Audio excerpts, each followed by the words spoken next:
าลืมห้องเศร้าที่สองเฮาสร้างฝันแต่งเติมมีฮักไม่เสริ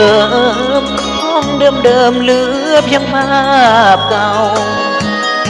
ต้องนั้นเปลี่ยนใจบ่สนใจไอ้เลยนงยาวปล่อยอายุห้องสาว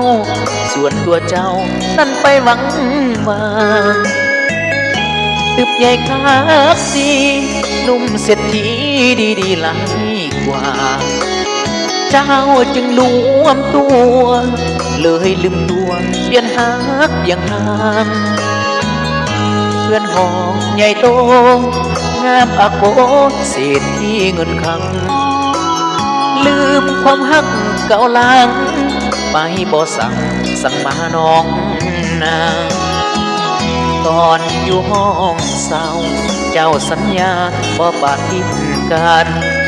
รวยจนนั้นบ่สำคัญมีอ้ายเท่านั้นที่เดิมห่วงทางแต่บ่ทันถึงปีน้องคนดีนี่น่าละห้องเศร้ากลายเป็นห้องห่างอังวางเมื่อนั้นจากลานั่งเงาเฝ้าห้อง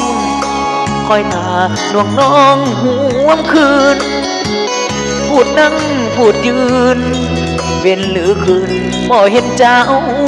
มาต้องสร้างเหตุได้มาลืมลายทอดคนคอยท่าผู้บอก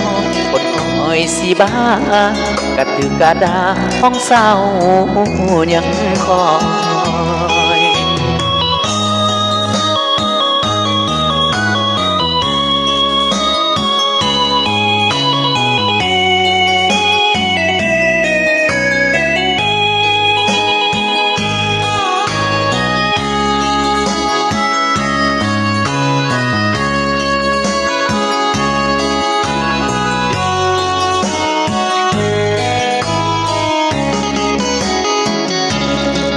อยู่ห้องเศร้า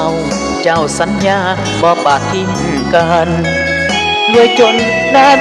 บ่สำคัญมีอ้ายเท่านั้นที่เดิมห่วงทางแต่บ่ทันถึงปีน้องคนดีนี่น่าละห้องเศร้ากลายเป็นห้องห่างอังมังเมื่อนั้นจากลานั่งเงาเฝ้าห้องคอยท่าน้องห่วงคืนพูดนั่งพูดยืนเว้นหรือคืนบ่เห็นเจ้ามาจงสร้างเรื่องได้มาลืมลายทอดคนคอยท่าผู้บอกคนคอยสีบ้ากระถือกระดาห้องเศร้ายังคอย